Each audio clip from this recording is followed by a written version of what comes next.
everything. But unfortunately, there's no rest for the wicked. So I'm here tonight. Guys, I do apologise if my voice breaks in between. I'm suffering with a viral infection. So tonight, guys, we have Andy Decodes. I'm so excited because it's ufology and I bloody love the subject. So how is everyone? Will I share out? I'm fine, still here, yeah. Yep. I'm good. Thank you for inviting me. You are very, very welcome. It was your good friend Kim that had Yes. said he's a lovely guy. He's a Yeah. pain in the bum, but don't tell him I said it. I don't want him to know. No, he is good. Like I said to you earlier, he's not well. He was supposed to be coming doing a tattoo for me tomorrow, but he left me a voice note today, and I didn't even recognise his voice. I'm like, Wow. I'm Yeah. listening to it. I'm like, is that him, or has he got someone else to do it? And then he said something that made me know that it was actually him. That's how ill he is. So I just hope he wouldn't gets better soon. I wouldn't actually worry about it because he says to me today he was taking me to the vets. I was like, thank you very much. So I'll quickly go through the comments. Hi Elaine, hi Simon, hi Elaine at UK, how you doing? Hi the Sober Carper, hey Addy, hi Nigel. My God, I sound like the women favourite. It's like Nigel, I'm from the North Pole. Nigel's doing okay. Hey Andy, still loving the merch, thank you. Glad you liked it. Me too, I added to t-shirt. Hi Nuki Brown. And wait, Simon says waiting for my Alien AUK gloves and tea towels. Yeah, he's made them himself. Yeah, Most Simon. Hi Willow, I've just been watching you on Nick and Tim's birthday bash. Thank you very much, Elaine. I'm very touched. Thank you. So, Andy, do you want to tell people about yourself, who you are? Oh, still have to. Yeah, go on then. So, as I was saying to you before, I started off doing this paranormal, like ghosts, spirits, all that kind of stuff. But it's kind of always been aliens, UFOs, like the ufology side to it. But all that other side does come in. There, I believe there is some sort of connection. What the connection is, I couldn't tell you yet. But it was like it's kind of like gone full circle for me because my first, what I believe was some sort of ET UFO encounter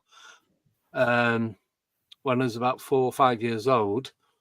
And then I've had a lot of paranormal stuff as well go on, but then I've had UFO encounters. I've seen what I believe is a humanoid. I've seen cryptids. I know we're not going to say that word, but I'll say it. I'll say it for you. I've had cryptid encounters. I don't believe I've ever had any UFO ET encounters as well as paranormal, like ghost spirits encounter at the same time. But it is whether there's a connection with it for me, I couldn't tell you. But yeah, it's just so I started off doing the paranormal, and then I was going out doing investigations, so on and so on. And as I was saying before, without being disrespectful to anybody, there was just too many groups going out investigating and that. Some of them, who I'm not just saying it because that person's in the chat, Adie's in the chat, and she's part of To Investigate UK. They're an all-girl paranormal team. We've met up with them. We've gone out investigating up in Manchester, and they are what they do is really, really good. They do it completely different to how anyone else does it. And for some reason, not all the time, they get really good results, even in places you wouldn't get. Where we went, the results that we were getting, we didn't expect half of that. We had a woman in Texas, a woman called Michelle, who was supposed remote view, and she was drawing and writing stuff down. We was in this cemetery that we'd never been to before, and she was drawing what the cemetery looked like, what it looked like on the plaques, on the gravestones, the people that were there. So there's myself, Simon, Baby with a Laser, these people in the chat, Adi. There's 8 of us there in total. And what we was getting from that, from Michelle, who was like 5,000 miles away across the Atlantic, I didn't know where we was going until about an hour before we got there. So Michelle didn't have a clue. She knew nothing about this place. She didn't even know she was coming on till about half an hour before. So it was the synchronicity of everything. It just went off.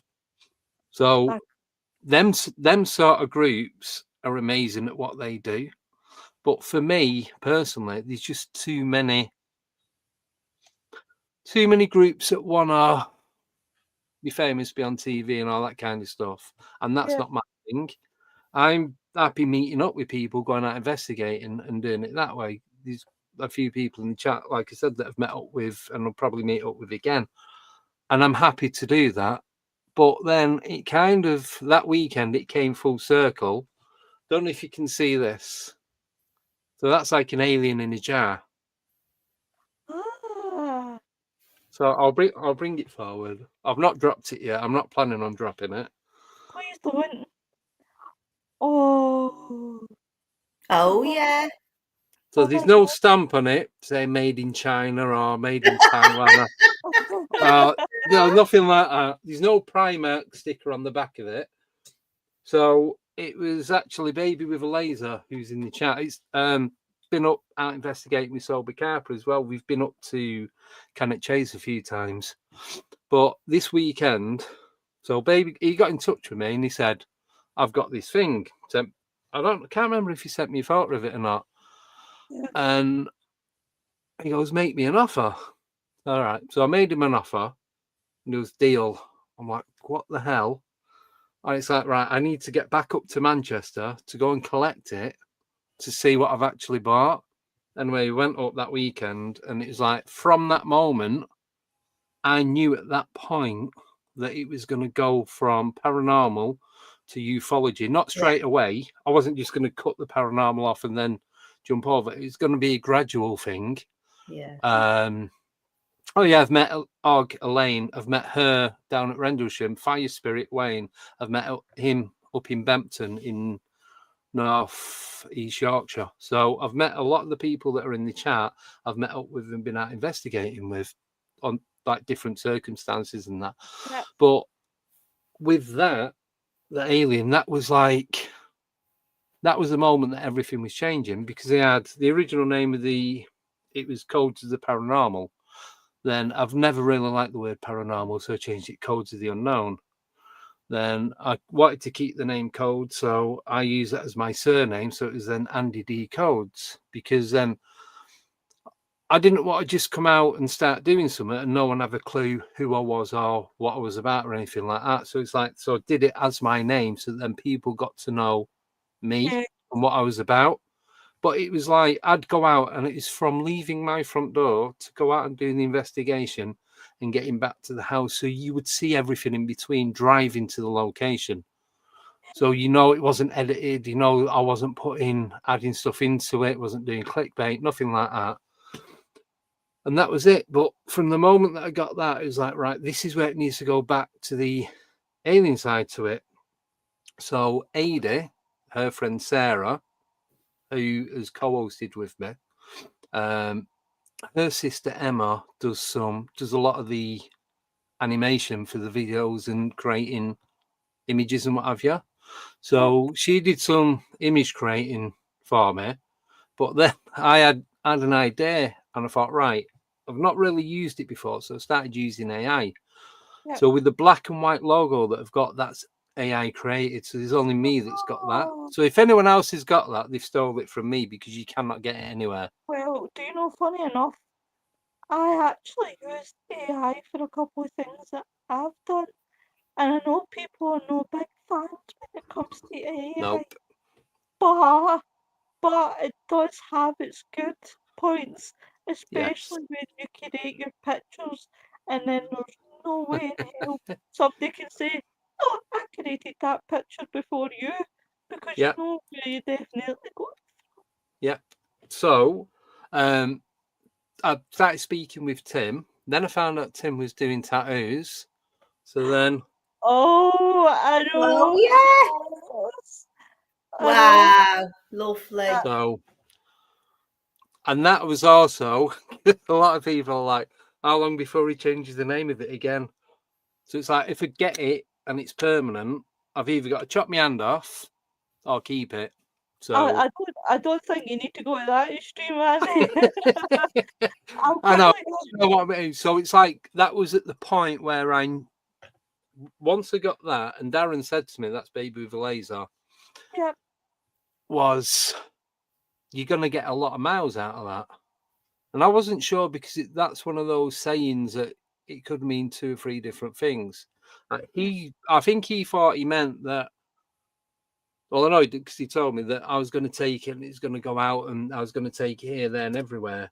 But it was more a lot of for me, it's more a lot of mileage of content mileage, like with the yeah, channel talking about it, doing stuff, getting the tattoo. I've got the merchandise with stickers and all that kind of stuff, and it's all that or parts of that. And then yeah. they've got different fonts of Alienate UK itself. So for me, that's a mileage that I've taken from it and not how Darren intended how he meant it, if that makes sense. Yeah. Oh, Yeah. So that's where it's come to now. And it's been like that since April last year. So yeah. Done oh, very well. Very you well. have. I'll quickly go into the comments because they're building. Elaine says, "Hi, Lynn." Midwest says, "Hi, everyone." Hi, Simon. Hi there, get this so far. So I'm going to. It's not that I'm going through the comments quickly and ignoring everyone. I'm just cutting out obviously the chat. Can't Hi, see. Iron Fire Horse. Um, Hi, Elaine. Everybody, hi. So I'm just quickly running through.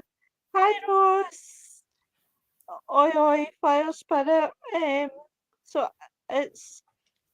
Oh, I'm just going to do it quickly, make sure I've not missed anybody. Hello, Mary. Thanks in the Netherlands. She's really, really lovely. Really lovely. Um, Twin Vest Unique. I've actually spoke to one of the Twin Vest and I can't pronounce her name, God love her. I say Addy, but I don't know if I'm saying it Ada. right. Ada. Addy. Addy. Yeah. Hi Jenny, my Irish demon. Um, Rendlesham, met me at Rendlesham. Hey Kimmy. Um, Drink the syrup, says Fire Spirit. No. No. Baby, baby says it looked grey then. It was sort of creamy colour when I had it. Maybe it's grown into Um, a grey. Hey Noreen, this is Noreen. Hi, Andy, Noreen. who loves these yes. cryptids. There we Oh my go. I'll god. get you. Trying to do it without the reflection, but it's really difficult. Yeah, it is, isn't it? Yes. But you can see all the stuff hanging off it. Uh, Simon says you need a bigger jar. Baby seen it Yeah. close up. Hey, Noreen. Noreen says, loved your podcast, Andy, with my good friend Anthony Peake. Yes. What I did on Tuesday. Yep. Hi, Oliver. Um, Johnny says the tech isn't designed for them. Elaine says we want tattoos part of the merchandise. And hi, Blue Shout. So, how did Johnny? Um, Jeez, oh, hey Shazza, hello, I'm all from Australia. Hi Tinto. Um, hey Curtis. Um, Jenny wants to know, did you name it Andy? Well, everyone else kind of named it. So when we was out that night, like I said, there's me, my cousin, who's also called Andy, Darren, Simon. Then there's Sarah, Emma, Edie, and Tony. And I think Tony had to go, but then he was looking at it because he had it wrapped up in a towel in a box, just wrapped up because it was dry. And didn't want anything to happen to it. So I was showing Emma and Sarah. I can't remember if Edie was there as well. I don't know, but I was all looking at it. But before I was showing them, they were saying, call it Nate. So I don't, no offense to anyone who's called Nate, and I've got a couple of friends called Nathan and Nathaniel, so don't hold it against me. But I don't really like that name. It's just not a name that I'd choose. So that's where Alien 8 came from. So Alienate. But instead of the name NATE, I just changed it to the number 8. So that's where Alienate UK came from. Do you know? Sorry. I should. No, you're not right. Do you know what? I'm sitting here and I shouldn't laugh because all I've got visions of is Sean Pegg, Nick Frost, and the alien Paul when he's dressed as a cowboy walking down the street. Yeah. Yep. Sorry, Lynn, what were you going to say, my darling? Have you had what's the liquid? What liquid's in that jar? I've been told I'm not allowed to open it. I've been tempted to open it, to tip it out, to fill it up with not normal water, just to get rid of all them little floaty bits. Do you know, like when you get orange juice and it has the bits in it? Yeah. That's what it looks like. But so I was just gonna. I've not even tried to loosen it yet. So, but then is it gonna be? Is it then gonna lose its mystery? Because we don't know if it's legit. We don't know if it's a prop, if it's what someone's made. But I've had a look at them online on eBay, and they're not cheap. They are very, very not cheap. What I paid for it to what there's a couple selling for, I could probably buy about 10,000 of them. Oh wow! Oh shit! For what it's worth. So I don't want to open it and it lose any of its value. So and it'll lose its mystique as well, won't it? Yeah, because there are some that you can buy like 30-40 pound on eBay and Amazon and like the websites where you can buy like these oddities. But this one, apparently that's a mason jar. But if you get one in similar sort of jar, the cheapest one I've seen, I might as well tell you all the price. The cheapest one I've seen is $99,000. Oh, holy shit! Right. I can imagine. Yeah. Do you know if I told my partner? Do you know if I told my partner tonight that? But I'm like, people have said, "Are you not tempted to sell it?" I'm like, no, because then I wouldn't have an alien in jar. For me, do you know what? Do you know what? Andy, do you know what, Andy? It sounds like the Guardian of the Galaxy when Rocket's trying to teach Groot, don't press the red button. Yeah. Just to open the jar, you know, I would be one of those ones that would look at it and I would say to myself, don't press the red button, don't dare open it. But I've had it in my hand and I'm like, just sat here for like 2-3 hours, just honestly examining it, and I'm just holding it, but ready to open it, and I'm like, don't open it. As soon as I open it, for me the value's gone. So, and it's not about the cost of it, obviously, because I would have sold it by now. But even if it was to be like 2-3 times that, I'd be tempted. He wouldn't be. I'd be stupid not to. But when would I ever get to own one of them again? Exactly. Can you imagine, Andy? Right, I'm sorry, I'm in one of my daft moments. But could you imagine, Andy, opening the jar? Now, this would be my fear. I opened the jar and the fucker came out and started running about the house. I think that would be a bit for me. Have you given it a Yeah, name, Andy?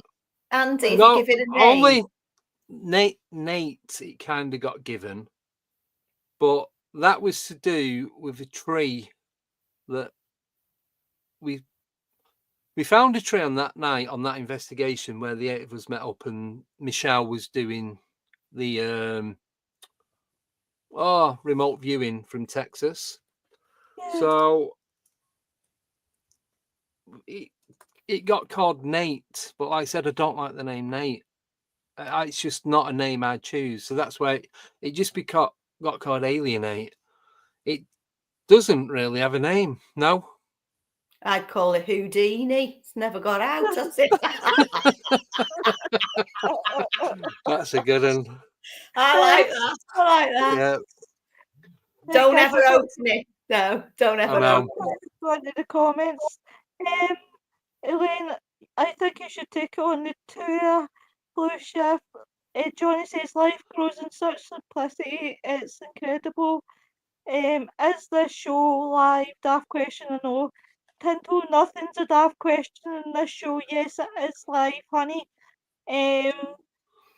Johnny says life can thrive. 8B, such the most incredible places. Thanks, Andy. I wasn't sure. How do you multitask typing and interviewing? Hiya, Just do it. hiya, Daryl. Johnny says so simple yet so complex. Yep. It was because of the tree, Andy. Cheap vodka from Lidl. Johnny I've says, actually bought some of that tonight. So don't knock it. apart from the system. Simon or Sambuca, don't get me started in Sambuca. Baby says Alien, is there's nothing like that one on eBay. Life is priceless. Yeah. And Elaine says, oh, life is priceless, I agree. Johnny's asking, what would you do to preserve something so rare?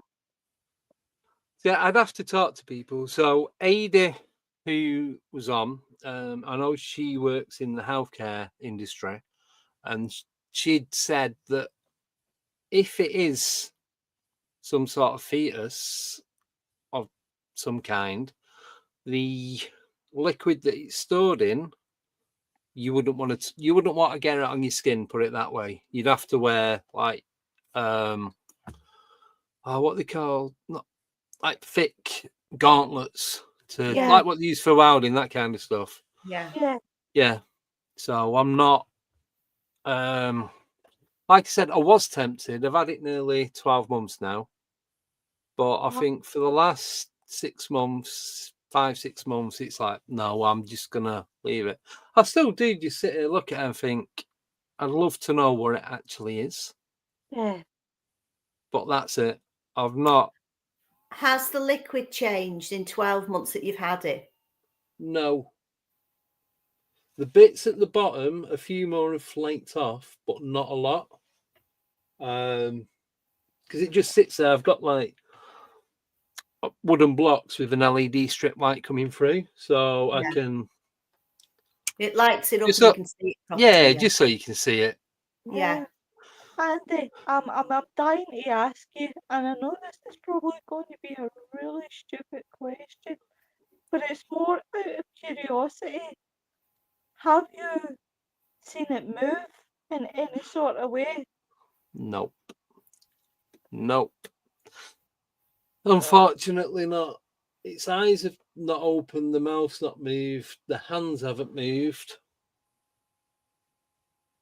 See, it's an interesting question, that really, isn't it? It really yeah. is interesting because you've got something there in the jar. Now, when you look at bacteria, sometimes you've got anaerobes and aerobes. Some can live without air, some have got to have air. You know what I mean? It could be the same with if that is an alien, is that doing the same thing? Is it alive? Right? Is that alive? And is it waiting? because if it can live with water, it might be able to live in that atmosphere. Do you know what I mean? Yep. Yeah. Is it alive, Andy? Does it get out at night time and come and have a look at you in bed? I hope not.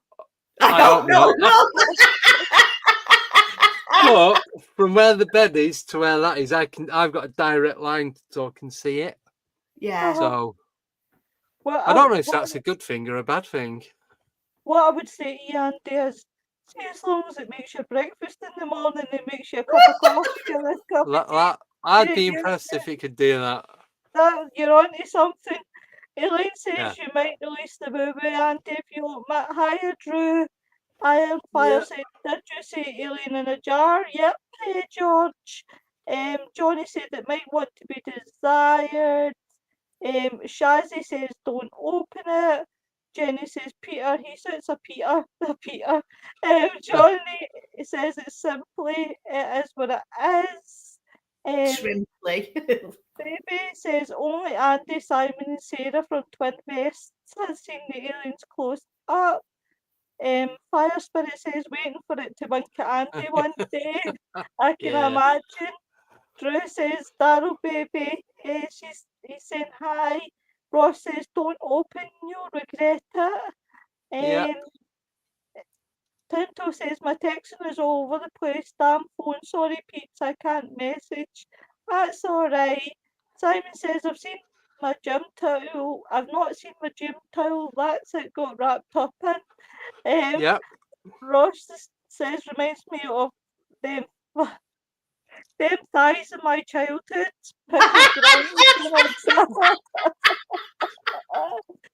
Simon says it's probably better with pickles than breakfast. Fire Spirit says born to be alive. Can I ask a question? I've got loads of questions actually. Right. What is the scariest thing that you have actually encountered, Andy? Face to face or at distance? And what did you think? And how frightened were you, or were you not? At one point, I thought I was going to die. I thought this is it. This is the end. I was at a friend's house and I was sat in the living room in a chair, just in the corner. So this chair was just bright red. I think it was bright red leather. Not my chair. Don't ask. I don't know. And I was sat there and I couldn't get up. And what I can put it down, can't put it down to, but what I can run it against is 3 years ago, I was on holiday in Cyprus. And when they have stuff going on in the clubs and that, anyway, there's this guy that's doing hypnosis. So I volunteered to get up and do it. Anyway, I ended up being hypnotized and doing the full show and what have you. And I remember everything about it. Like you saying, you do this, you'll do that. You know what you're doing, but you can't. There's at one point, this other guy from Manchester, guy called Neil, we were dancing. I'd play the music. We sat dancing together. And then when the music had stopped, we'd stop and be like, well, what's going on? But we knew we'd been dancing, but it's that the mindset was that this is going somewhere. This is leading to what actually happened in this chair. Then the next bit of it was, right, when the music stops, you're going to stop dancing, but you can't let go of each other. And we were stood there like that. And it's like, I can't get off you. It's like, I couldn't move my arms and nothing. It's like we were stuck fixed next to each other. And it was the same feeling as that.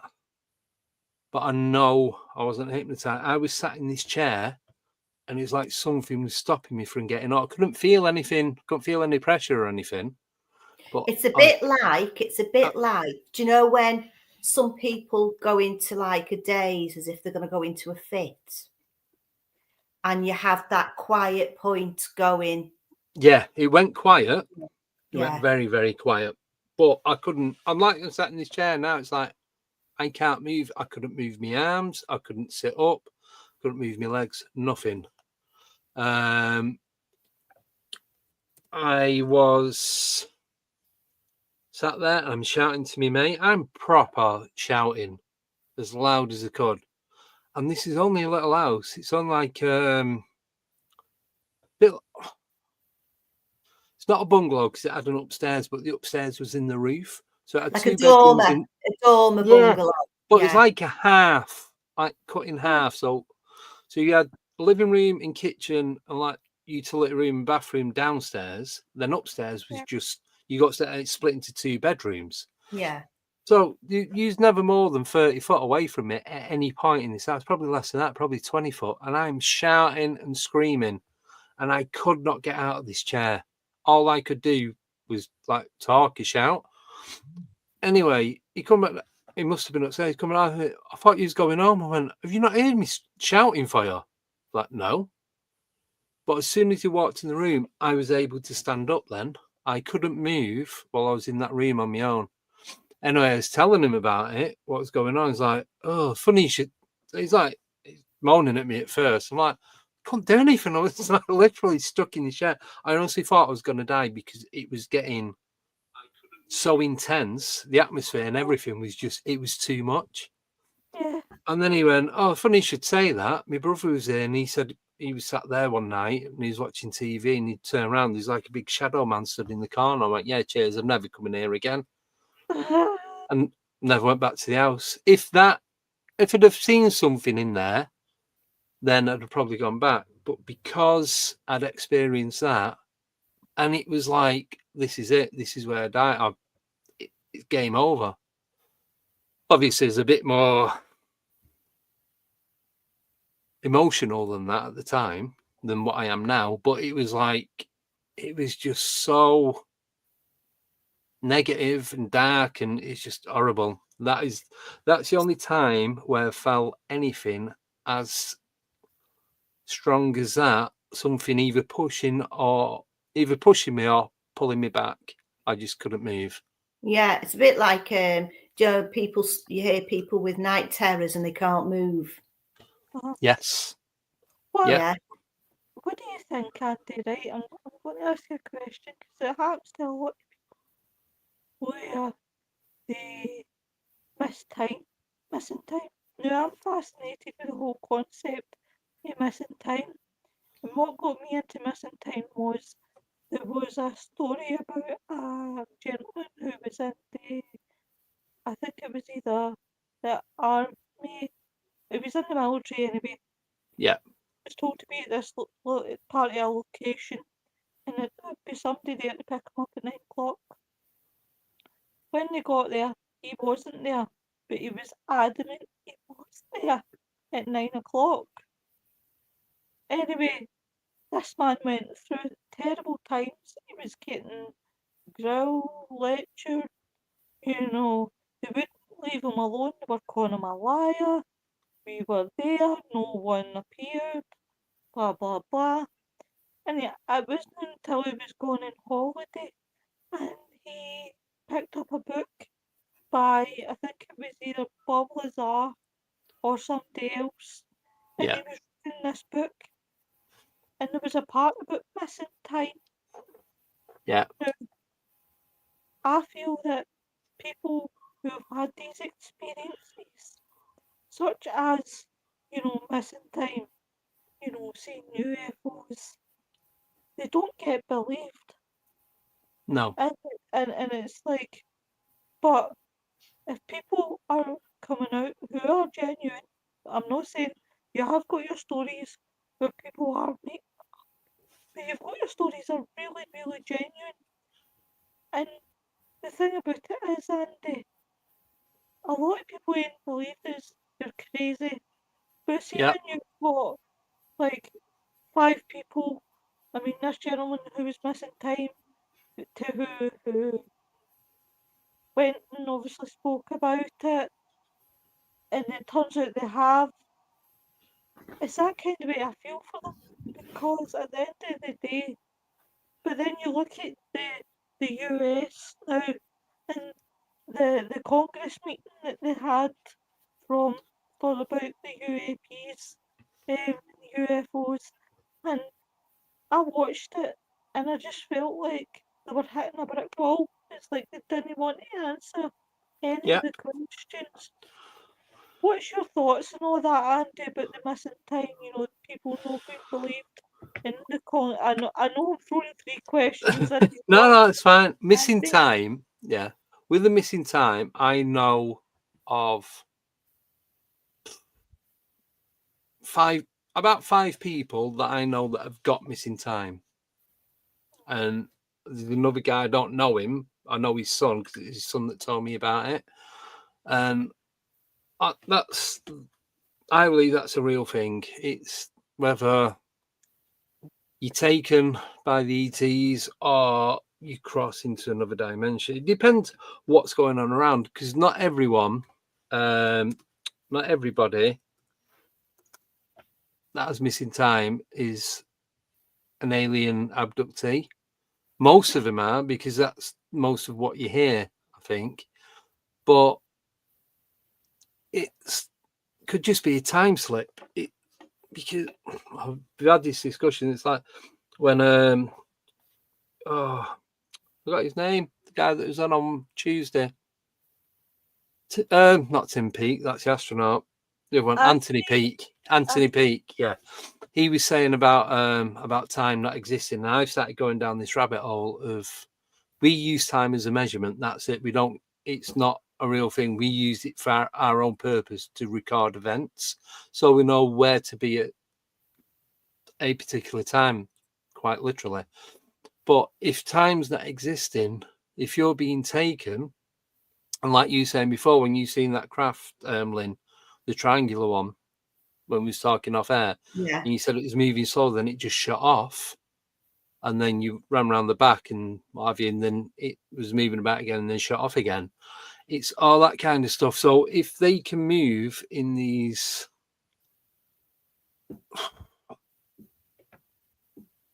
ways that defies our physics, then straight away that must say that time exists at a different rate or doesn't exist at all for whatever Yeah. they are. So if you're being taken and then being brought back, we'll go down that path. It's usually around the 2-hour mark. It doesn't seem to be more or less than that.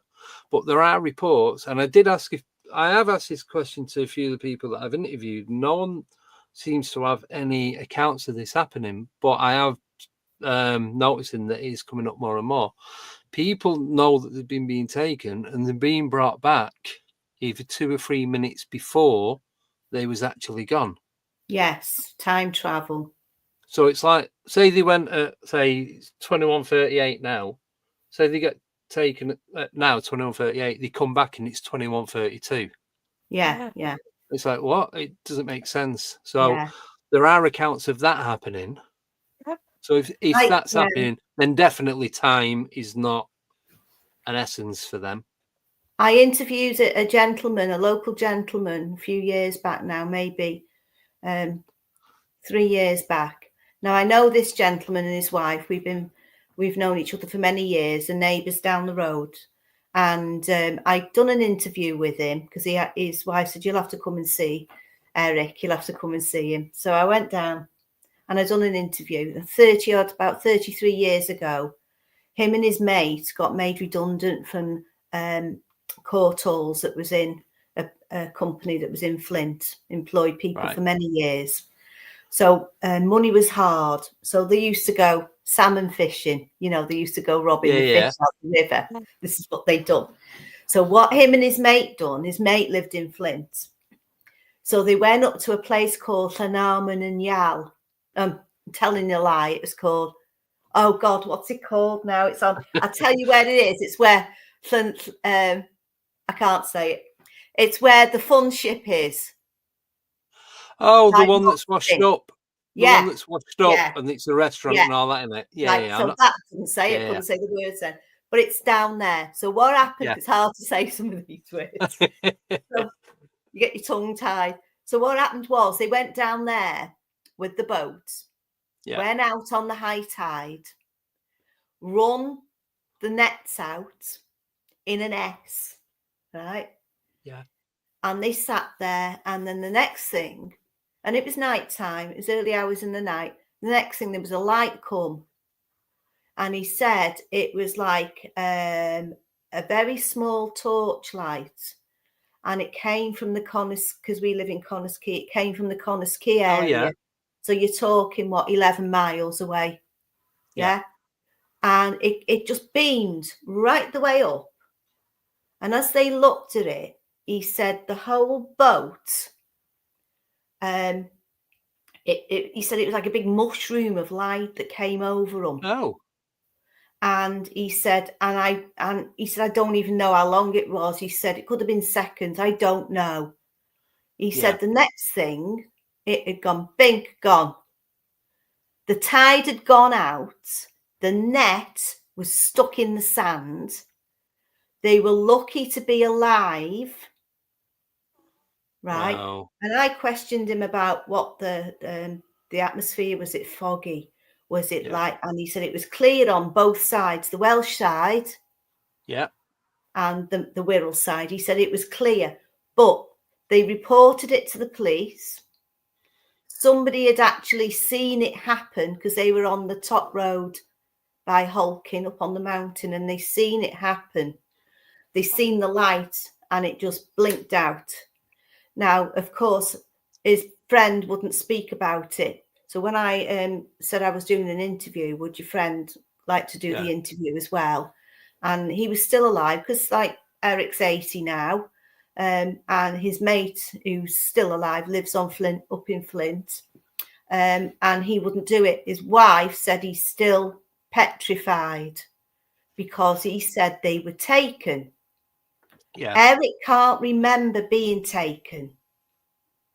All Eric can remember is the light, and then it blinked out. So obviously they've had missing time because it was high tide. So it was like 4 hours, and then the tide had gone out and the nets were stuck in the sand. Yeah. So that was an interesting one about, I thought, missing time, really. Yeah. I'm going to quickly go in the comments. Jenny says, now we are all sitting here waiting for you to open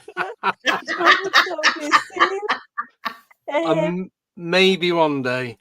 Isaac says, do you have any thoughts on time itself making prophecy true, because things that will happen will? I believe in synchronicity. I don't think things happen coincidentally. Yep. I used to believe if it happens once, it's a coincidence. If it happens twice, it's a little bit more. But I just believe that it's all synchronicity. There's a reason behind it all. What that reason is, I don't know. I don't time itself making prophecy true. I'm not sure about that, because there's a lot of, I know it's Facebook, but there's a lot of people that are putting stuff on Facebook about, on a certain date this is going to happen, a certain date that's going to happen. You need to be around. You're going to regret it if you don't listen to what I'm saying, and then that date will come and go, and you're like, delete friend, because it's pure BS. So I don't.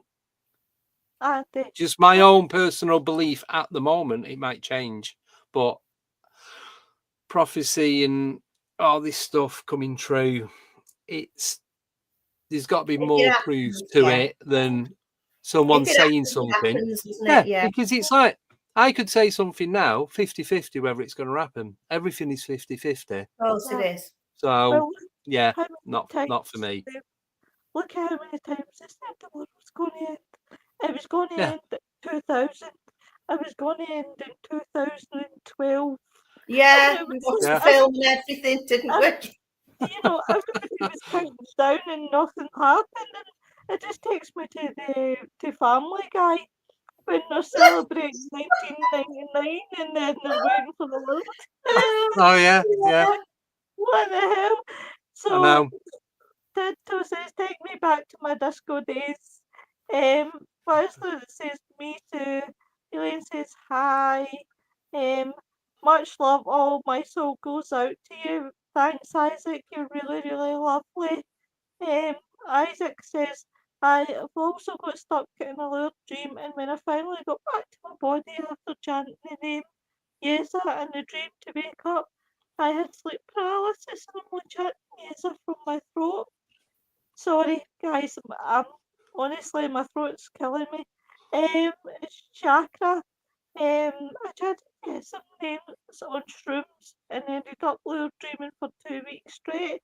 How did that go? I would really love to know that one. Noreen says was probably more scared because of the lack of control. Tino Yeah. says, Isaac, I've read. Oh, sorry, my throat is going. Link, Do you want me you to take read that them one. out for you? Yeah, if you You could put them talk. on, right? So Talk. Isaac, I've read that Salvia divinorum is very powerful and can cause severe time dilation. My very first ghost hunt, Ring My Bell by Anita Ward, came on the radio. That was in an abandoned manor house. That was in 77. I think never ran so fast. I can imagine him doing that. Yeah. Joanne Stewart says, hi, Sweepy. Hi, Joanne.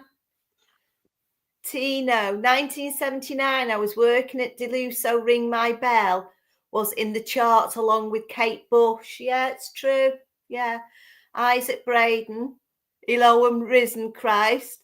Yeah, I've done salvia. I went out of my body and saw my light body connected to my body in a golden cord, connected my golden light body to my body. It's interesting. UFO Joe, good evening, crew. Hi, Joe. Jenny, would you consider going from living room to kitchen and forgetting what you went in for? Is that missing time? That's called age. Oh, That is. yeah.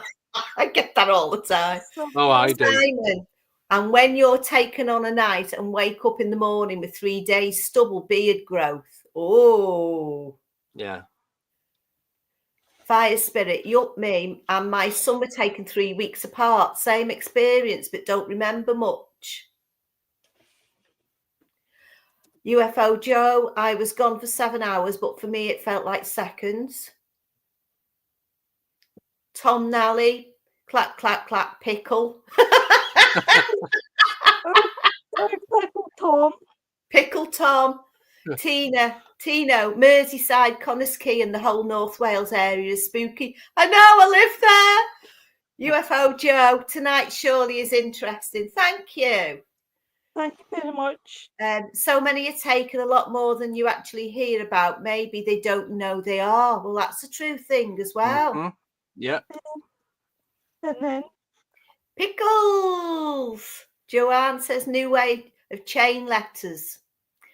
Tino, OGG, what about the poor people who've gone missing? Yes. Maybe they're trapped in another time and universe for all eternity. What's your views on that, Andy? Well, I was reading about that Malaysian flight, that yeah, 340, is it?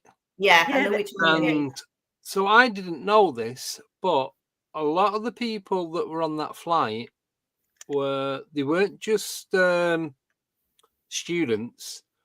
They were studying like quantum physics and doctoring and all different levels of biology, chemistry, and physiology and physics itself.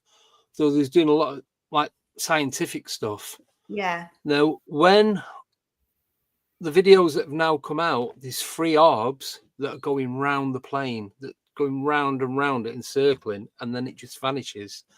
And they've got footage of it vanishing. No, that's a MH370. It vanishes off radar, and they're using like different filters, like thermal filter and all that kind of stuff, and it just completely goes. So that they was trying to say it crashed and they found parts of it and what have you, but then that came to light that the parts that they found wasn't from that craft. That was from a light aircraft. This was a 200 seat passenger jet that went missing, probably more than that. But like I said, I only found out the other day that the people that were on it were highly intelligent people that were going into the world of science, doing, like I said, like astrophysics and all that kind of stuff. So were they taken? Did they know that they was going somewhere else? Was it already planned? Exactly. Did somebody else plan it for them to be taken? They not know about it, but the whole craft vanished. But did it vanish That's the next question. Or was it cloaked? Do you know what? That opens up a lot of questions, doesn't it? When you think of the massive questions. Now, Yeah. it's like, did it vanish? Was it cloaked? Did they bend time Yeah, and just so you shift couldn't it see it. into Like smoke and another dimension? like smoke and mirrors. Yes, exactly. And Very interesting, that. there's probably Yeah. a lot of, there is probably a lot of mysteries out there. Now, I'm a great believer, I don't know about yourself, Andy, but I'm a great believer in, right, when we talk about the government, I'll say the government because I know YouTube likes to slam you, Yeah. right, we talk about the government, that obviously there's a lot of secrets being hidden in the States, in Yeah. particular when we're talking about the US and things like that. Now, I'm a great believer in, if they admit now, right, that there is aliens and they are working with them or whatever, then that opens a whole big can of worms, because then you've got all the conspiracy theories, 9/11, you've got Yeah. the JFK, things like that. So I found it really, really peculiar. Why now? Why now have the Congress meeting? Why now talk about the UFOs and the UAPs? At the end of the day, you're leaving people scratching your head. When I watched it, there wasn't much getting answered. There was mere questions than answers. Oh And it yeah. was, Yeah. and it was mental. So, um, Baby says Tento, my nephew has just moved into a haunted house in Rutland. I'm getting into bother of Flora. Willow, you've been told to rest, do you? You forget our Yeah. conversation. Let me say it. Let me say it. Put it up. Put it up. I know, honey, I'm so sorry. Right. It's very disturbing, OGG. Where's Ruthin, baby? It's in North Wales by me. Hi, Pickle Tom. Where have you been? Talking about time. Has you ever heard of anyone gaining time? Well, that's what we were saying before. There's not much of it, but there are people that are coming back, and it's only a few minutes before they were taken. But then you've got the ones more so in America. You've got Betty and Barney Hill, who, when they was taken, and it happened a number of times, that the first time when they seen this craft and they pulled up and they was watching it come down and over, they ended up being some, I can't remember the exact, I know someone will put me right in the chat because I'll get the whole time and distance and that wrong, but they was something like 300 miles away and in 45 minutes. It's some that you couldn't get that far that fast in a car back in the 50s, 60s, whenever it was. So I can't remember the exact distance and the exact time it took for them to get there, but they was like right over the other side of this county or state in America, which it would have been impossible for them to get to. I'm sure. I think it was about 300 miles in around about 45 minutes. Without looking it up, I don't know. Like I said, don't know the exact figures. Yeah, But it's something that's ridiculous. Yeah, it's just impossible. You'd have to be driving at like 200 mile an hour. Yeah, yeah. You would need the Concorde to get you from A to B. Oh yeah. Yeah. So right. So Tom says, sorry, I'm not feeling too hot myself. Hope you feel better soon, Lou. Right. Hi, guys, from Robert. Hi, Robert. Right. Baby Gary Jones of Swansea UFO Network have done investigations at Denby and Abergele. They've actually interviewed me, them. Tino says MH370. yeah. Otherwise, I've been on with you all. It's all right, Tom. We understand. Laura, I'm watching you, Missy. Tino, I intuitively thought right from the start that something very strange has happened to that plane. Yeah. Blue Shift, Andy, it was 6 Chinese folk who worked for Freescale Semiconductors, and they teleported them. TP Kiago Disia. Yes, they teleported the plane, MH370, Ashton Forbes is your man with the info. Yeah. Fire Spirit took the people, disintegrated the plane. Noreen, hope you're all feeling better soon. We've got a new member to the channel. Yeah, Yeah, UFO I've seen Joe it. became a YouTube member. Lucia, the Chinese folks were trying to get back to China with USA tech. Tino, maybe missing people are only missing from this reality and have actually returned home in identical reality to carry on life, while in this reality, they're mourned. It can play Yes. games with your head, Oh, couldn't it? Yeah. Can we, on that Yeah. one that Tino just put about them going Yeah. back to a different reality, I know I've spoke about this before, and some of the people in the chat will know. When they did the Philadelphia experiment, that was the one with the boat. I can't remember what the name of the ship was. Boat is a ship, is a Navy ship, where some of the sailors in that, they tried to make it go invisible or move it from point A to point B. Can't remember the exact locations, but some of the people, when the shit came out, they was embedded and fused into like the walls and the floor and the ceiling and that. But that's it, Aldridge, US Aldridge. But then some of the survivors, and I remember listening to this on a podcast called The Belief Hole. It's 3 brothers in Texas that do it. If anyone doesn't listen to it, listen to it. It's really, really good. And they were saying that some of the people that have come back, there's one guy, he was sat, and they've got it all written down. They've got logs of it, interviews with the family and everything.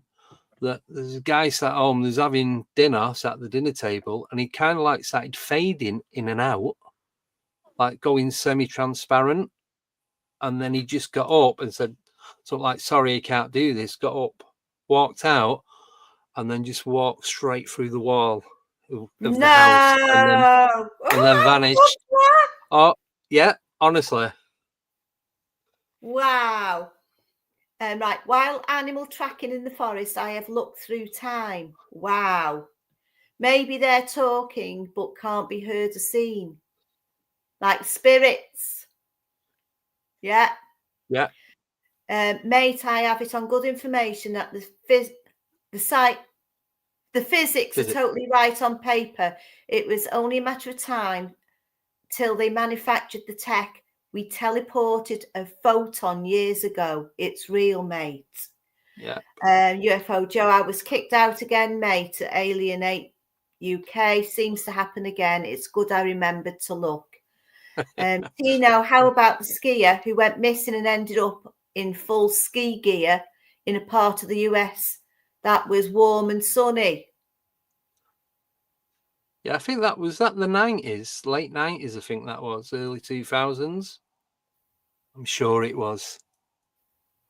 But right, it happened to me once, Tino. I was kicked off membership. Thankfully, on return, it still showed I'd be there in 8 months. Tino, excellent podcast. Thank you very much. We live in a very wonderful and scary universe. That's quite true. That's quite true. But yeah, sorry, I was just going to say, going back to that US soldier that went through the wall, in doing the teleportation, they could have changed the molecule construction of the human body, and that's why they was able to phase in and out. But they didn't have any control of it. It was just like, I suppose, glitching. Yes. So, there must be a way to do it then. They didn't know how to do it properly. Yeah, but that was back, I think that was back in like the 50s when they did that one. 50s, 60s. Oh, I just noticed Tino's just put, no, that with the ski was only about 3 years ago. yeah. Right. So Brilliant. So what UFOs have you seen then, Andy? Oh, what do you want? Seen giant silver balls in the sky. I've seen plasma UFOs, dripping down plasma. Solid nuts and bolts UFO was the first one that I seen. just weird lights in the sky, blue orbs. I think that's about it. Mm. Yeah, it's enough But, though, isn't it? You know. oh, It is yeah. enough. Yeah. Yeah, it is. But I was saying to you, the one that sticks out more than anything, other than the one that I first seen, was the one where the sky opened and it went through and then it closed again. Yeah, it's interesting. So That is. I was in Manchester at the time. That's where I grew up and was born. And I used to work in Bolton. I was driving Bolton to where I live is only about 12 mile away. So I'm driving down. Was it the M61 from Blackpool? As though you're coming from Blackpool. Yeah, I know what you mean. Manchester. So I'm Yeah. on the Bolton. I'm on the Bolton bit, so between Bolton and Worsley. So I'm driving down there, clear sunny Friday afternoon, and I just seen this silver metallic object in the sky. Couldn't see a shape to it. I'd say it's about 4 miles away, and then it just. So I'm just looking at it. I always remember the day because I had a company van, but the boss wanted to use it to. He was moving some stuff out of his house. So he said, "Look, I'll take your van, you take my car, don't wrap it up or anything. Then we'll just swap back Monday morning." I went, yeah, that's cool. So I remember it was an Honda Civic. I thought, yeah, put my foot down a bit. And so driving home, like I said, this was about 97, 98. Yeah, look dead smart. And it was summer. And we used to finish early on a Friday. So this was about, say, I finished between 1:30 and 2:00. So this would be between 2:30, 2. And driving back and heading towards Manchester city centre and coming down towards East Lancs. And I said, seeing this silver thing in the sky. Then it just shot across the sky, 90-degree, or 180-degree flat line across the sky that lit up electric blue. Yeah. It stopped. It then opened up vertically, like fire engine red. It went through the gap in the sky, then it all closed like nothing had happened. I had to pull up on the hard shoulder because I started heaving. I thought I was going to throw up everywhere. I thought he won't be impressed if I throw up in his car. Yeah. I pulled up and I opened the door, stopped me out. Luckily I wasn't sick, but it's like because of what I'd seen, it just shocked me that much. Yeah. It's like, but it wasn't until a couple of years ago when I was speaking to Jody Cook, I was interviewing him, and he mentioned, so I can't remember the exact conversation without going back. And I'm like, it's like it was that trigger click that, oh my God, that I seen like 30 years ago. That's what it was, a portal opening up in the sky and it going through. I can't think of it being anything other than that. Yeah. Yeah, that's interesting now, because when these things happen, it's so quick. Yep. And when your brain doesn't want to take it in, and you're looking at something and you're trying to figure out what it could actually be, and you're not sure, and it takes a few seconds of time to figure out what it is once it's gone. And you can mull it over, and sometimes you really don't know. You know, but you don't know at the same time. Yeah. I'm going to go. Right, because they moved on the dip and got ship. Stuck in the... Oh, they moved on the ship and got stuck in the hull of the ship. Two people. Off the ship, had a bar fight and disappeared. Oh, there's loads of stuff. That was just one.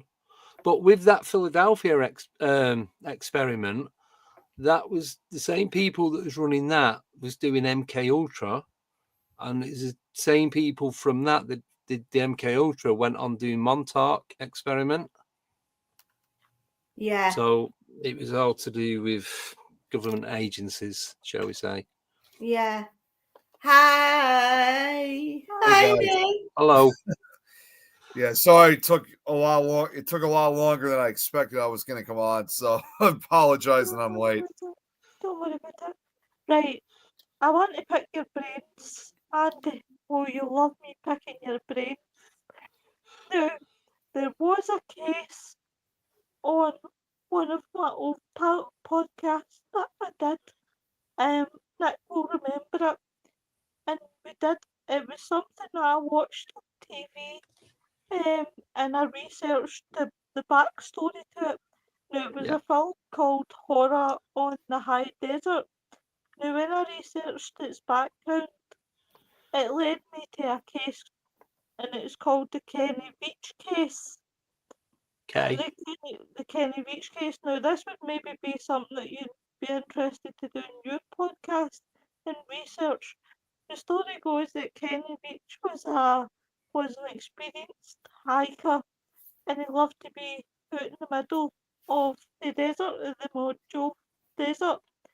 Now, it's said that he stumbled across a cave, and people on YouTube were goading him to go back and look Yeah. for it. Now, Kenny Beach wanted to prove everybody, that if there was an cave, he did see this, and he went looking for it. Now, Kenny Beach is missing until this day. He's Mm. still missing. There has not been any sightings, nothing. His phone, now, you would expect from where he was taking a picture, Yeah. you would expect that his phone, because he was looking down a manhole, now you would expect if his phone fell down the manhole that it would smash, but Yeah. the phone was in perfect shape, no scratches, no nothing, as though it had been placed there.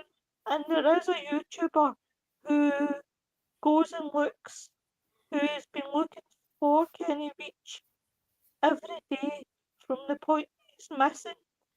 Now, he says he came across a cave that was like an M cave, but the closer that he was getting, the infra beams was making him feel sick, and he was sick. Ah. And then obviously, the further away that he went, the opposite way to get away from what that he actually felt better. Yeah. Now, I didn't know anything about infrared things, beams, until I spoke. There's obviously, I'm sure you're familiar with the Dark Mother boys, the Dark Wayne and Mark and Josh. Um, well, they do a show every Monday night talking about UFOs. I'm so sorry, folks, my Oh, phone you're all right. can't lose that. And obviously, I'd asked their opinion on what they thought the case was with Yeah. Kenny Reed, and they were talking about obviously at the infra beams. At the point they can actually make you have delusions, and they can make you obviously sick, and then obviously, Yeah. sorry to be graphical, people, but they can actually make you shit yourself, Yeah. and you see the bowels and things like that. So I would suggest looking at that case if you're ever looking to do. I definitely highly recommend doing the missing case Kenny Beach, because it's an interesting one. Yeah. Yeah. It's one to look into because, like you're saying, with the infrasound and that, it's not they use it's different sounds. Even when because a lot of the time I listen to white noise just to try and help me go to sleep because it doesn't. It kind of helps cut all the background noise out. I really struggle sleeping because Yep. I could hear someone next door talking, and it's like they sat next to me. Yeah. It's so bad. It's like if I'm in the club or out and about, if I'm in a noisy environment and say we're stood in a circle and we're all chatting, I wouldn't be able to hear you guys. I'd only be able to hear the background music. Yeah. So I have to concentrate on the background music so that then I can hear the conversation that we're having. Yeah. Otherwise, That's why I have Yeah. now. I have to wear noise cancelling headphones. Otherwise, I'm distracted by every single little bit of sound. But going back to what you said about these sounds, it's like, so yeah, I listen to the white noise, but you've got all these, you've got pink noise, brown noise, blue noise. But the brown noise, apparently, if you listen to that at a higher decibel or for a long periods of time, it has the same effects of having a coffee first thing in the morning, apparently. Ah. It makes you want to go. So if they can, I don't know who they are, but them that are they can filter these different frequencies and find out what sounds do what, then they've got full control of everything. Because that was another thing. I was reading something again tonight about how everything's working. It's all to the connection with a lot of the paranormal is frequency. And this is one of the questions asked Paul Sinclair a few months back. He does Truth Proof. Like when you see these UFOs and the flashing lights, I guess you guys have seen Close Encounters of the Third Kind, and they're doing the lights and it's different frequencies and that. What if each color is giving off a different sound frequency? Just because we can't hear it doesn't mean to say we're not picking it up. It's like a dog whistle. Yeah, Yeah. exactly. You know That's when? the famous one. Well, the thing with it as well. Do you know people have them plastic things that they stick in the ground and they plug it in to stop dogs and cats peeing in the garden? Yeah. I can hear them. It's a frequency you can't hear. No, Very low. Yeah. I can hear them, and it's like someone's got it right next to me ear, and it's the most Oh. awful sound ever. So, and as a kid, I used to have really lot of problems with my hearing. So I used to have a lot of tests done and that. And I remember one of the last times that I went, that the doctor that was checking my hearing was saying, because you know, when you put the headphones on, you got to press a button or tap or something when you can hear the noises, the frequent sounds. Yeah.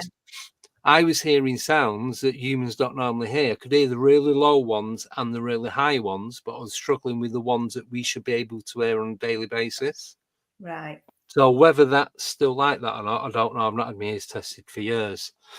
But I know I can hear noises that I shouldn't be able to hear. So if it's the same, what if it's the same sort of thing with these lights? Each light that's being flipped from these UFOs, UAPs, USOs, whatever you want to call them, and each color has a different frequency. Just because you're only seeing the color doesn't mean, like I said before, it doesn't mean to say that it's not giving off a sound that your subconscious is not picking up on. Yeah. Like with the infrasound, where you get the sickness feeling, the vomiting, the dizziness, and all that kind of stuff. But I believe that is a real thing, and it does exist. So with the lights, that's why would a UFO want to flash lights at you if it wants to stay stealth? It wouldn't, would it? It doesn't make sense. It wants to contact you. So I think the lights are its way of making some sort of contact, like you just said. Yeah, absolutely. Hi, Nick. How are you? I'm doing good. How are you, Lynn? Oh, fantastic. I'm just waving at you, Nick. You can't speak. Yeah, Nick, yeah. this is Andy. Andy, this is Nick. Hi, Nick. Yeah, You all nice right? to meet you, Andy. You too. I like to the comments. Yeah, Noreen, she says, Eileen, I've seen huge triangle. Simon, everything vanishes in my fridge. Howie and Tips, top hat, afternoon all. Hey, Ed. Hi, Nick. I hope you had a good birthday on Monday. Yes, I did. Agreed, baby. They should make a really fantastic remake now. It's overdue. And Tesla and Einstein were together on the Eldridge. It was supposed to be degaussing the ship against mines, but the Eldridge became not only invisible to radar and mines, it literally dematerialized too. That's interesting. Yeah. Mhm. Chantel says, hello, Earthlings. Chantel. Hello. Blue Shift, another shipyard. Tino Blue, yes, it could have been a side effect or done on purpose with the crew. Yes, Montauk was linked. Stranger Things, says Tino. Yep. Yes, 2 both scenarios, mate. Yeah. Oh, Tino, I got really excited when I heard they were making the film. Big disappointment. Same with Communion. I read the book first too. The film was crap. There you go. Say it as it is. Say it as it is. Yeah. Do you want to hear my story about that thing I told you about before? Oh, yeah. Yeah. Now, that was very interesting. So it was 2011, and it was the 25th of April. I went down camping to buy cardigan, and it was beginning of the season, and they'd opened up a new washroom at the bottom of these fields. I'd never been to this campsite before. It was a bit strange. Lovely people, but they had like a 15-foot wooden cross in the front garden. I thought it was a God squad we were staying with. But anyway, they were lovely people, lovely on this farm. There was just one camper van there. And they said to us, if you go to the top field, we'll put the electrics on for you. I said, well, we haven't brought our electrics. So they said, well, we'll give you the electrics if you want. There's only you here. And they're going tomorrow. So we did. So on the night of the 26th, we went to sleep. And we were the only ones at the campsite. So 2:30 in the morning, I got woken up with the sound of a load of screaming sheep. And we live by the countryside, and we know what the sound of the sheep are. Yeah. And it was a bit, it was too much. Something was wrong. And I thought maybe there was dogs there, wild dogs or something was frightening the sheep. Now, I wanted to go for a wee. And the toilet was 2 fields away. I wasn't going to go out on my own in the dark. I couldn't wake him up. He wouldn't wake up. I kicked him and everything, wouldn't wake up.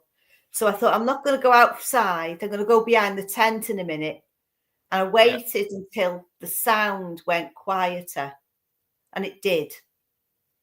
So I went out the tent, and I had a wee at the back of the tent, right? And the sound of screaming sheep got less and less. And I got more and more curious. So I walked to the end of the field. So I don't know how far, maybe 30 foot, 20 to 30 foot, I don't know. And I walked up a little embankment, 2 steps, and I looked over a hedge into this valley.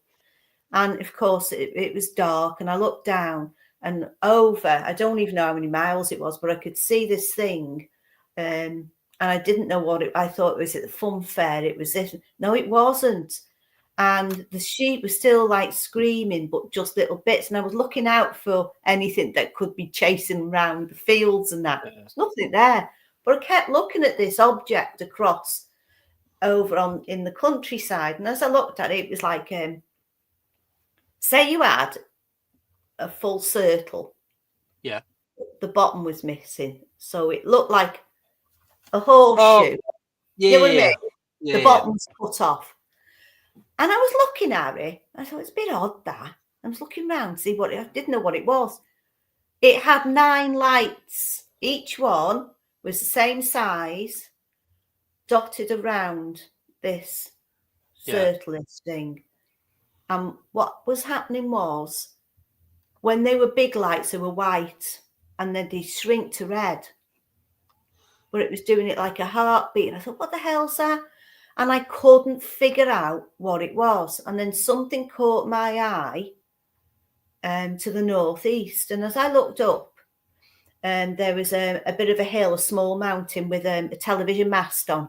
So it's got like 6 or 7 of these big red lights on it. Yeah. And as I looked, one of the red lights, and I rubbed my eyes and I looked again, I thought one of the lights had fell off or something, but it wasn't. And there was a ball of red light traveling around the hillside, and it came down the valley dead fast, but it was controlled, and it just stopped. at the side of this funny shape thing. And I thought, what the Yeah. hell was that? And as I looked, I just couldn't figure it out. And then this couple of minutes later, it started shaking, this little one. And then it went to white and shrunk to red. And I rubbed my eyes. I didn't know what, I just rubbed my eyes, didn't know. And it shook again. And it changed into another one of these. So there was 2 of them. And they were in the same rhythm. I thought, what the hell's that? What is it? So after a few minutes, 4 to 6 minutes easy, because I just stood there looking at it, mesmerised. So there's the first one. Here's the second one. And then this one went back behind it and slotted in. Yeah. Everything went silent. And I ducked behind the hedge because I was petrified. I knew what I was looking at, but I didn't want it to be that. It knew I was looking at it. Yeah. I could feel it because it was like everything went into slow motion and it sucked me into that point. So I thought, what do I do? And I run back and I was like, my legs were going faster than I was like going backwards. And I couldn't get to that tent. I got to the tent. I put the lock on the zip. Do you know something? I can imagine this 4-foot woman trying Got to in run the back. tent. Got his big fat arm and whacked it round me. I was crying. He still wouldn't wake up. It was like he was zombified. Yeah. Zombified. And I told him what happened the next day. And he went, oh, right.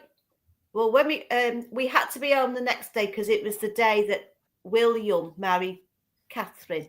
And I wanted to be home for that. And I told family, and they went, bloody hell, when did they, you know, and I've told family and friends, but I kept everything else quiet for about 3 years.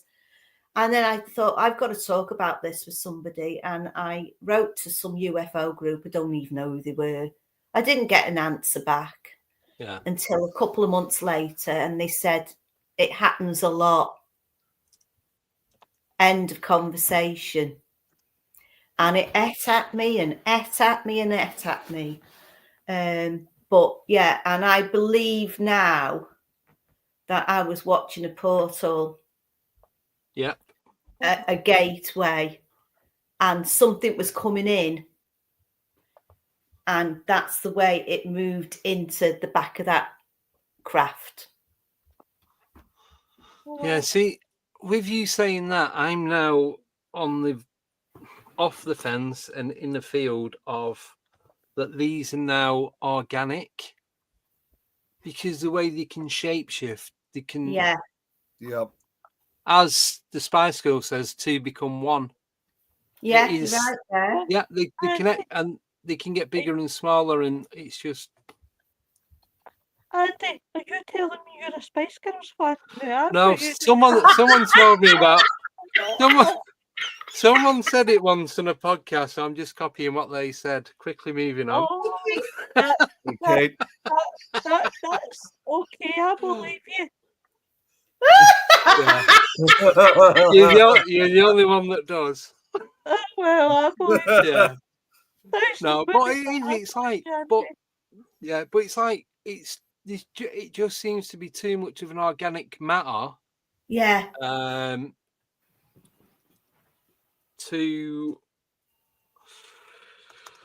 For it not to be that. If it was nuts and bolts, they'd have to have some real high tech special tech for that to happen, for it to merge. Yeah. Because you're talking about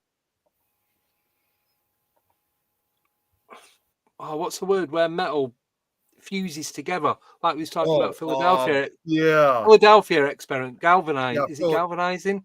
Yeah. It'd have to do that, and as we know, it's extreme heat that needs to do that, and it's all got to be bent in that. So surely it's got to be some kind of organic structure that's making this possible. Like you said, the light came off and went round, and then there was this like bell type shape that it connected to, and it went Yeah. to the back and became part of that. Yeah. But then you see where other people tell us where it then comes away and goes back, and like you said, it is becoming bigger and smaller. So each colour that these things are giving off is a different frequency. It's got to be, Yeah. and that. So what I was saying, getting from that, where you said the sheep were bleating and crying. What was it you said? The sheep were. They were screaming. Screaming. If that's giving off, these lights are giving off a sound that we can't hear, but the sheep can. Maybe it was scaring them, and that's why Yeah, never thought about doing that. Because if that's pulsating like a heartbeat, Yeah. it's probably trying to get control of the sheep. Because you hear how much cattle go missing and get attacked, and I'm not going to use the M word because YouTube don't like it, but when they find body parts afterwards and all that kind of stuff. So maybe it was some sort of way to control the sheep. Yeah, I've never thought of that, Andy. Or even a possible distraction as to what they were doing. So they're making the sheep scream, do all this noise. So everyone's running over to that field when everything's going down in this field. Yeah. It's like the government distraction. It's easier to do than to show you the truth. Yeah, but it is organic. What was in that red ball was actually moving. The colour red was moving around in the red ball. Yeah. What fascinating is that basically when I know we're not allowed to use the M word because YouTube are just a bunch of but it's like my interest is they got everything and they even take the sexual organs. Yeah. And it's like what? Like if you're interested, why would you be taking this? It seems to be it's all the soft tissue organs that are taken and the reproductive organs. Maybe there's something in them parts that so maybe some chemical release, some hormone. I don't know. It could be anything. It could be a mineral in it. I don't know. I'm not a vet or a doctor, but there might be something in it. Sorry to disappoint everyone. but there could be something in there that they know how to extract that they can use for, I don't know, whatever it is that they're doing it for. It could not be ETs. It could be our own people. Yeah. We don't, unless we're there or we get told and someone comes out and says, look, this is what's going on. I can prove it to you. Come on, let's go. We're not going to know the truth until that happens. Yeah. Right. I love when it's killed and that first thing that's at the myth is Satanists. What other Satanists? Did you witness these Satanists? At the end of the day, as you said, it's people don't want to put in the newspaper. There's a possibility. Their first thing is Satanists. And I'm like, how do you know it's Satanists? It's just primarily. It's that's one of those things, though, that's an easy thing to put across. It's like, well, just tell them it's that. No one's going to question it. Do you know what I mean? So we just leave it as that. Yeah. Some poor bastards are Satanists. They're getting blamed for something that they're not even doing. Yeah, pretty much. Yeah, I mean, you do hear of animals going missing and stuff. Yeah, and you hear do. people going missing as well, don't you? So maybe you don't know what they're using them bodies. It's like someone put in the chat before. It's like, I think it was Tino or Blue Shift, that people going missing. What if they are still alive and they're living in another dimension, another reality, on another and they planet. think that they're back? Because I've watched, I don't know if you've ever watched any of the Missing 411 files on Travel Channel or Discovery or whatever. Yeah, I've one, seen it a few times. Oh, have you seen them? So there's one, and they weren't that far away from Land Between the Lakes. I'm guessing you know that story about the dogmen. Yes. Yeah. So it was in around the area, some creek not too far from there. And this little kid, about 4 or 5 year old, he's with his granddad and a few others in his camping, the caravan and tents and all that. And when they interviewed the kid afterwards, the kid was like, the kid had gone missing and then they found him. He'd come back. But the kid was saying, I could see you all. You was all shouting my name. You had the rangers there that were looking for me. And I was stood there and I was shouting back, but none of you could hear me. Yeah, wow. That's really bizarre. Yeah, that messed me up for a bit. I'm like, imagine that being that innocent and vulnerable and not being able to get back to your family and you're stood within feet away from them and no one can see you. Yeah, really. I mean, I Scary, can't even that is. imagine. Yeah. I just cannot even imagine just the feeling that would follow when it comes to something like that. You know, especially an experience in that case. But not even just as being a kid. If that was to happen to you now as an adult, you're there with all your mates, and it's like, why can no one see me? What is actually going on? So there must be some sort of. This goes back again to why time doesn't exist. Because if it did, we'd all be in the same place at the same time. I know it does exist, but it doesn't exist, and that just messes with me head. It just hurts so much. But you would be able to do something, but if they cannot physically hear or see you, there's got to be something else to it. Yeah. And this is my other thing as well. I don't think that paranormal is paranormal anymore. I think it's normal. It's always been here. It's always been part of what we do. More people are open to it than others.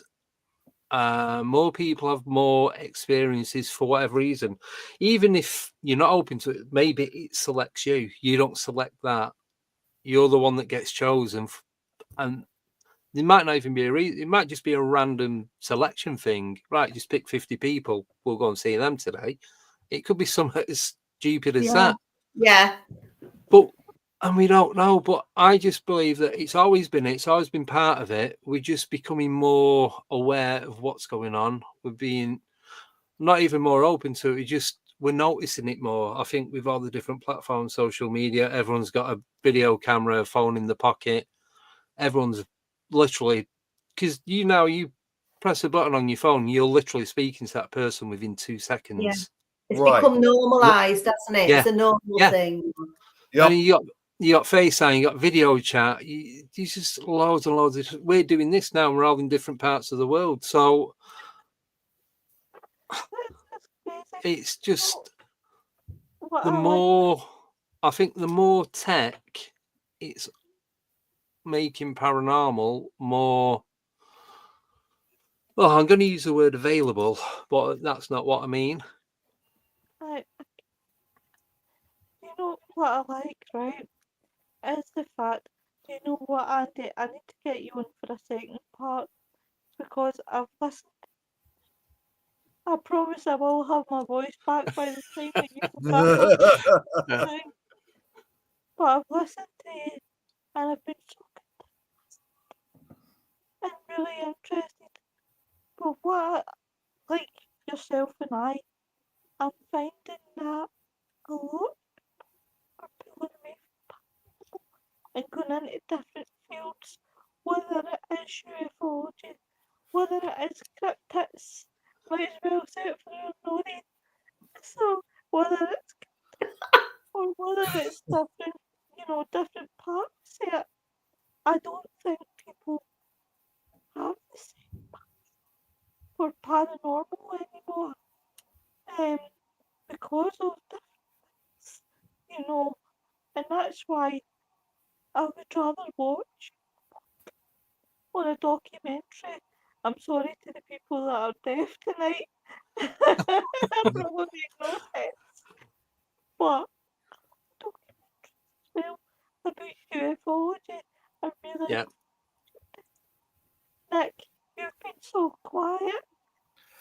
No, I know I haven't said what, but I've just been intrigued of what Andy's been talking about, to be perfectly honest with you. So You know, it's hard when it comes to, you know, certain guests. Sometimes it's hard for me to come up with a certain question or something like that when you're just Sorry. so fascinated by it, if you know what I mean. Yeah. Well, I said I need to make a pact with Andy because I've listened. Andy, can I say something? You're one of the most, and I've noticed, you're one of the most fascinating guys I've ever met. See, sitting and thank listening you. to you and listening to, obviously, just the experience. And obviously, it's been nice to meet your alien. Definitely listen to that. Ta-da. You know, I definitely look forward to, um, obviously, chat Yeah, program yeah. comments. I'll let you guys read them because I am absolutely Yeah. done. You know, said I think so too. Think so too. Blue Evil. You know, I know exactly what he's trying to say, but it's not necessarily I can't say it. It's just the other part that Then, you know, said. come, come Yeah. on, Nicky boy. What is this saying? Just say it. Just say it. Yeah, all right, fine. Evil bitch tards. Agreed, baby. What is it with Hollywood filmmakers who feel the need to tweak and change things? Don't get me started on woke and DEI. Yep. Blue Shift said he'd be right back. Graham Masterton's books need making into films, especially a good remake of the Manitou. And okay, them, they, I don't know what Yeah. Simon No, that was me before when it's Oh, like that's, because we that's always right. say they, and then when we Yeah. speak to Simon quite a lot, he goes, "Well, Yes, who are they?" And the- goes, "They are them." That's it. That's all I've got. So he's Yes, taking the the tea a little bit. 1984 Philly X was rubbish. I have to say, I have stopped focusing on the types and levels of EVPs. I feel we are focusing too deep on the details and losing the content. That's actually a very good 100%. point that Ed Yeah. had pointed out. So I definitely agree with what he's saying. Simon, well, we've had hits. Yeah. However, Andy is right. There is frequency to color. Look at DEWs as an example.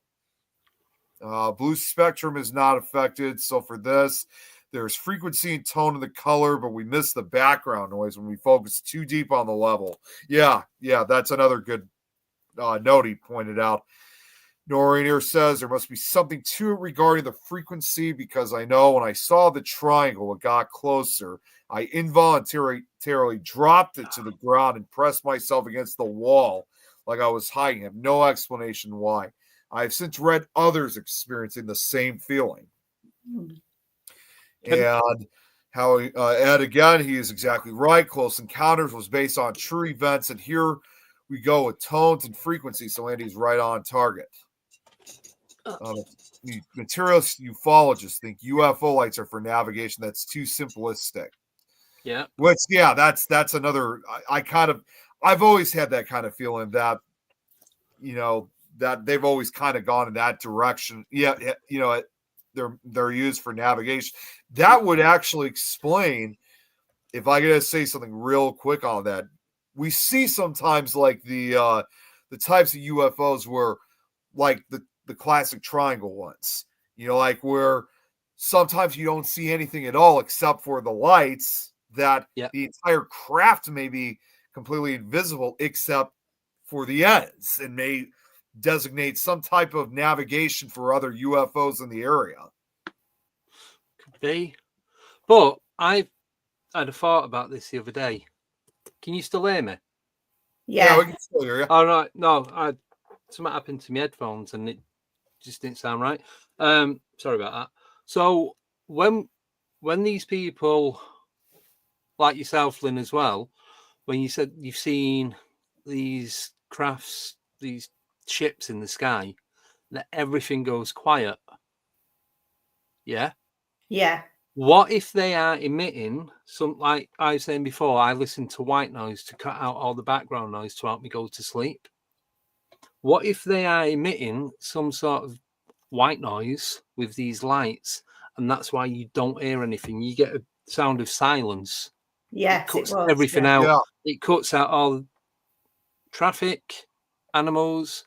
People say, like when they say when there's a predator about, all nature stops, everything Yes. goes silent because Yeah. you can pick up on it.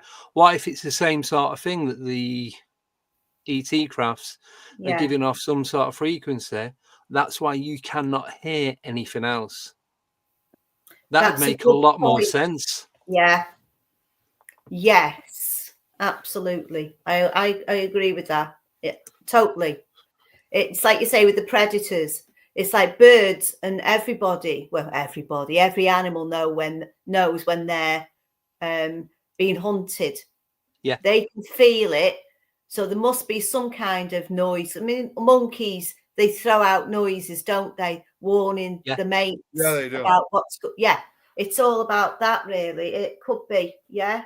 You've got a good point because we've got something similar. Is like if we're sat in traffic or walking down the street, and you can feel if somebody in the car outside you across the road is looking at you, you'll Oh, turn yeah. around and And you'll it see him is. turn away. You'll see him turn away dead quick, or Yeah. you can feel there's someone stood behind you.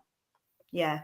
It's It's energy. similar sort- It's how yeah, it's your aura as well, because that comes down to your aura, the energy, your magnetic energy around your own body, right? And somebody comes into that which is negative, yeah, and it picks up on it straight away. It's the same Yeah. sort of thing, isn't it? yeah. Yeah, it does. So, Okay, so moving on. Thought you was going to say while you were having a spotlight came on you from a UFO lens. Bell shaped. How is Hey, that? you need a bloody big light for that one, I can tell you.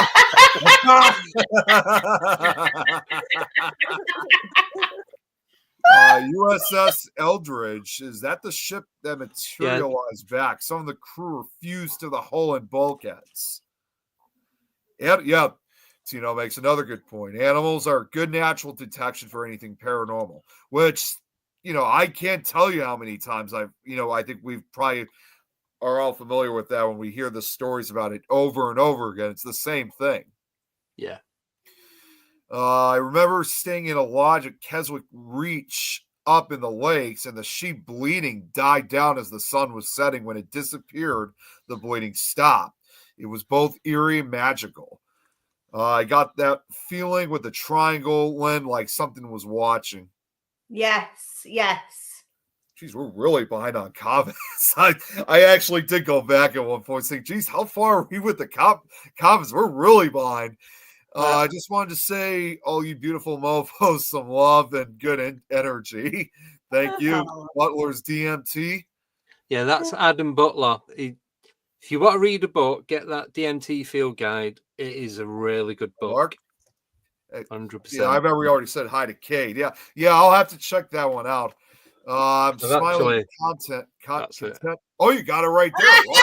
Wow. Yeah. It's sat on my desk. Honestly, it is. You will not be disappointed if that's your thing. Yeah, I'm gonna have to definitely check it out. I'm smiling, content, and happy to be listening to these stories. Pickled egg. I hope you're okay, Lois. I'm dying, but I'm still. I was kind of concerned about like how you were gonna do the show like before I came on. He's an ape. Oh wait, he's an ABB ape fan. Well, he's got a pod wing. I'm a fan. Well, can I just say as well about this magnetism? It could also, it could have a lot to do with ley lines. Ley lines, yeah. These UFO, these crafts or whatever they are, not ours, whatever, we don't know what's coming in, whatever they are, could be following ley lines. Yes. Yeah. Okay. Cats are in fact aliens. Yeah, I'm not surprised, Kate. They pickle them in jars. Yeah. Andy asked them your question. You had a question of some sort? Yeah, so when I do my stream, we have a question that we ask every single guest, no matter what. So I'm just seeing how long we've got. We've got about 15 minutes left. So if I ask you in about 10 minutes, is that all right? Yeah, go right ahead. Cool. He's not well. He's like me. He's not well. And can I just say that I didn't kiss Pickle Tom or Tim. They got it on their own, making it more accessible. That was it. That was the word I was looking for. Accessible. Can I Hey, Can I Amanda. say Hey, Tor something while Andy. it's in me? Can I say something while it's in my head about these ley lines? You Yeah, know, go on. it could be like Howie says here, it could be energy lines for some of the vessels and maybe using like a roadmap. Well, when I read that, then when it says about the roadmap, look at these lines in, is it Peru, up in the mountains? Oh, the where Nazca lines. the Nazca lines, are they in line with ley lines? That's Never a looked really That's into a it. good actually. question now. Anybody on the outside there, all the viewers, does anybody know that? Are these Nazca ley lines in, are they the same as the ley lines? Are they lining up in some form along some of these ley lines? You know what I mean? Yeah. Are they running parallel to Yeah, ley lines that's in that right. area? Because they Yeah. could be. That's an interesting thought. So somebody needs to go down there. Check it out. Take a compass, you'll be all Take right. your compass and your torch. Yeah. Your EMF meter. Get down there. Yeah. Oh God. Let's see here. Okay, super interesting thoughts, Sandy. Transmutation. Yeah. TR3B. I saw. Well, I'm sorry. I thought he said I saw some. Some triangles are man-made, while others are from another place. Magnetic frequency. Yes, yes, yes, Andy.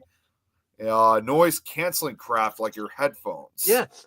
But Yeah, there you go. But for me, that'd make so much more sense. Yeah. It would. Because it'll cut out all the sound of what's going on, and then it's got you, and then when again they them say they feed off your fear, could it still be that? Could that be it? Could that then? That's a connection between that and the paranormal. They're scaring you into not giving you an option, basically. You're absolutely right on that. Yeah. I think you were onto something there, Andy, Noreen said. And why in a lot of cases there is a ring in the air when they are experienced, which I've heard of that numerous times, or just the opposite. Yeah. As for the human energy, agreed. Ley lines could be energy lines for some of the vessels, maybe using like roads on a map. That's just a smiley. Yeah. Yes, they do. Bingo. And now I want to get what Kate said. According to current understanding, Maca lines are not a recognized term related to ley lines, meaning they are not considered to be part of the theoretical energy pathways that ley lines represent. Therefore, they are not considered to be on ley lines. Oh, there's your answer. See, I never would think that they would not be considered ley lines in this case. But who's not considering them to be ley lines? Is that science? Exactly. Yeah. And then Ed also just said, no, I just went and researched on Google. Yeah. I just want to begin, Andy, with thank you very much for coming on tonight. It has been an honour and a pleasure. Oh, and thank you. I definitely want you back without a shadow of a doubt. Yeah. Do you want to tell everybody where they'll Yeah, so you can get me on Facebook, Instagram, YouTube. That's it.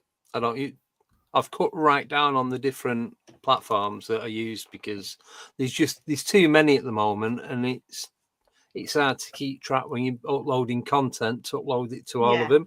It's so time consuming. It takes forever. It's just so yeah. I've just cut right back. So on Facebook, well, on all three of them platforms, it's Alienate UK. You can contact me direct if you want. So it's andy@alienate.uk. And that's it. There's no .com, it's .uk, because that was the domain that I got. I've got 3 Facebook groups. Alienate UK. I've just opened a new one with 2 friends, Ash and Greg, that are helping me do the admin on there, called New Fog. It's a Northampton UFO group. And that's solely for, it's not just for people in the Northampton area, but for people that know of accounts in and around the Northamptonshire area. Because it's just, I want it to be more localized, where my main Facebook group is just around the world. It's everywhere. That's the one that's been going for like 3-4 years now. But this one, I'm just going to keep it local to where I live to find out, try and get some data as to what's going on in and around the local community. Well, what's Say the local, Northamptonshire's like 30-40 miles across the county, so it's quite it's a bit of a trek. But you've got you've got Leicestershire on the border, you've got Oxfordshire, Buckinghamshire, Bedfordshire, and then going down, then you're hitting towards London, and then going across up towards the Cotswolds are. So it is quite a big area. All them groups are available for people to join. Like I said, the main one that I use is YouTube, and that's just Andy Decodes at Alienate UK. Just type it into Google and you'll find it on there. Well, what to do, Andy, is if you send me the links, I'll put Yeah, that thank you. so obviously can come and follow you. But definitely, I will be hounding you for a second part. That's fine. I'll be chasing you down the road. So, Andy, what's this wonderful question? Right. So this is a question that we ask everyone. So if you was given, you as an individual, if you was given the opportunity to find out exactly what all the paranormal is about, what the connections are, where it starts, where it ends, not so much the meaning of life, but what happens after you die, what happens, just all the little bits of questions that we want to know, but we never ask anyone. If you had the opportunity to find that out, yeah, would you want to know? But see, I wouldn't, and I'll tell you the reasons why I wouldn't, because we do this, we all do the same sort of thing. You wouldn't be doing that anymore because you're not chasing anything. You're not, there's no mystery, there's no enigma to because you kind of want to find out for yourself what things are, and you want to have the debates, and you want to have difference of opinions without falling out and arguing, where I know a lot of people do. But it's having the debates that I agree on one thing and you guys will agree on something totally different. Nothing wrong with that. That's healthy. That's good. That's what it should be like. But right. there would be none of that. There'd be no point doing a podcast because you'd have all the answers. There's nothing to chase. There's no Scooby Doo about it, shall we say? I love how You know what I mean? It's a chasing and looking and going, trying to find it, but you think you're getting somewhere, and then it's just a caretaker. Oh, it's a shopkeeper. It's not anything exciting, and you end up with more questions than you do answers once you think you're getting to the end of what it is you're looking for, which I think is the best bit about it. Now, my co-host Nicole, she'd like to know everything, and that's it. She's happy to find everything out. What are your thoughts on that? Would you like to know everything? I'll tell you what, I'll go last and I'll let these guys. What about you, Nick? You go first. I'll go second.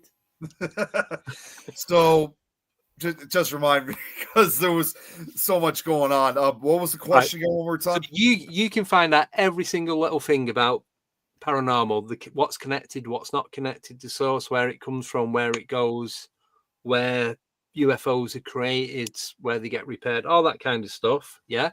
Yeah. Would you want to know, or do you like the not knowing and trying to discover it for yourself?